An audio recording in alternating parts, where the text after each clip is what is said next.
FSETO Ponnani കമ്മിറ്റിയുടെ നേതൃത്വത്തിൽ സായാഹ്ന സദസ്സ് പൊന്നാനി ബസ് സ്റ്റാൻഡിൽ സംഘടിപ്പിച്ചു. Bridal craft the wedding mall പാൻ ബസാർ തിരൂർ.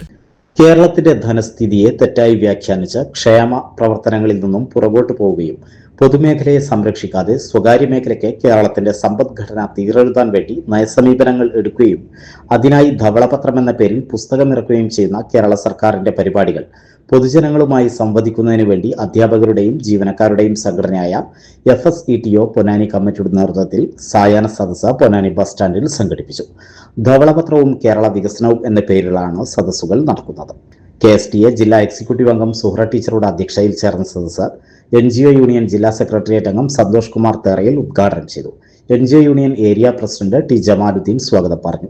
AKPCTA സംസ്ഥാന secretary VK Brijesh, NGO union ജില്ലാ ജോയിന്റ് സെക്രട്ടറി PK സുഭാഷ് എന്നിവർ സംസാരിച്ചു. യൂണിറ്റ് കമ്മിറ്റി അംഗം അജിലേഷ് നന്ദി പറഞ്ഞു. പൊന്നാനി താലൂക്കിലെ ചങ്ങരകുളം, അംശകച്ചേരി, ചന്തപ്പടി എന്നിവിടങ്ങളിൽ കഴിഞ്ഞ ദിവസങ്ങളിൽ സായാഹ്ന സദസ്സുകൾ നടന്നു. നാളെ 5 മണിക്ക് നരിപ്പറമ്പിൽ സായാഹ്ന സദസ്സ് നടക്കും.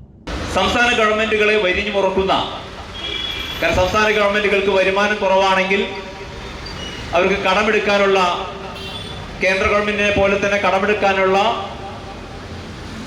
അവകാശമുണ്ട്.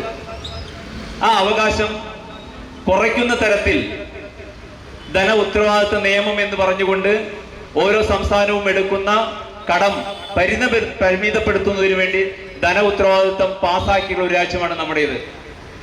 ഞാനിത് അടിവരയിട്ട് പറയുന്നത്, കേരളത്തിന്റെ കടത്തിനെ കുറിച്ച് നമുക്ക് ധവളപത്രത്തിൽ നല്ല രീതിയിൽ പറയുന്നുണ്ട്. ഈ ധവളപത്രം നമ്മളെ സംബന്ധിച്ചിടത്തോളം ആദ്യമായിട്ടല്ല. ധവളപത്രം ആദ്യമായി അവതരിപ്പിച്ചത് ആന്റണി സർക്കാരാണ്. 2001 ധവളപത്രം അവതരിപ്പിച്ചതിന് ശേഷം ഉണ്ടായിട്ടുള്ള ഇവിടുത്തെ സമരങ്ങളും കാര്യങ്ങളും ജനങ്ങൾക്ക് അറിയാൻ സാധിക്കും.